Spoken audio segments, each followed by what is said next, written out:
પેલું મિત્ર હવે સોગલું બનાવવાનું. કોઈ બીનું માથું હોય ને મિત્રો તો પહેલી વટી આવી રીતે લઈ લેવાની અને કડક બાંધવાની એકદમ. રેડી?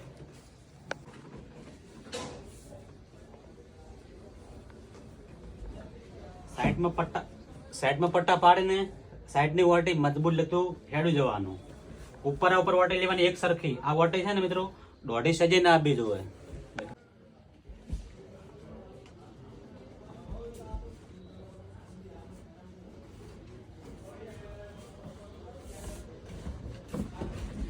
એક સાઈડ ઊંચું કરતું રહેવાનું, એક સાઈડ પટ્ટા લેતું રહેવાનું.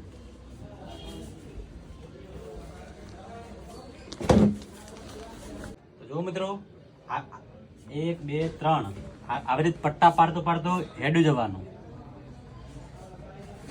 જેને શાપો શીખવો છે ને એના માટે તો હાવ હોલું જ છે. અને પછી મારી યુટ્યુબમાં હું મારો વિડીયો નાખીશ. કોઈ શાપાને 3 પટ્ટા પડશે, કોઈને 4 પટ્ટા પડશે, કોઈને 5 પટ્ટા પડશે. જેટલા પટ્ટા પાડો એટલા આપણા હાથમાં વાંચશે. જેટલો ટૂંકો બચે વધારે પટ્ટા પડશે. કેવી રીતે સોકલું બનાવ્યું તમને ખબર છે ને? આ સોકલું કેવી રીતે ફિટ કરવાનું અંદર એમ હું પણ તમને બતાવી નાખું છું.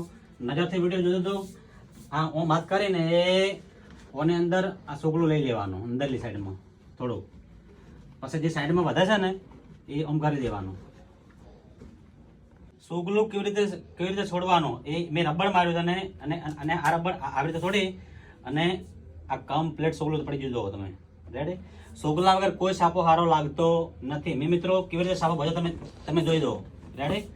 અને તમારે મારો સાપો બદલો જોવો તો મારી યુટ્યુબ નવી આઈડી બનાવું છું, એમાં યુટ્યુબમાં મારો વિડીયો આવી જશે.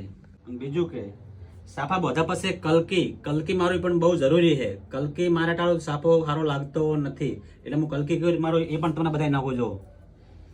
એ અહીંયા આ ટાઈપ મારી દેવાનું. કોઈ બીના માથા પર બોધશો તો જોરદાર સાપો લાગશે. મિત્રો એમ કહેતો કે મેં સાપો કેવો બોધ્યો છે.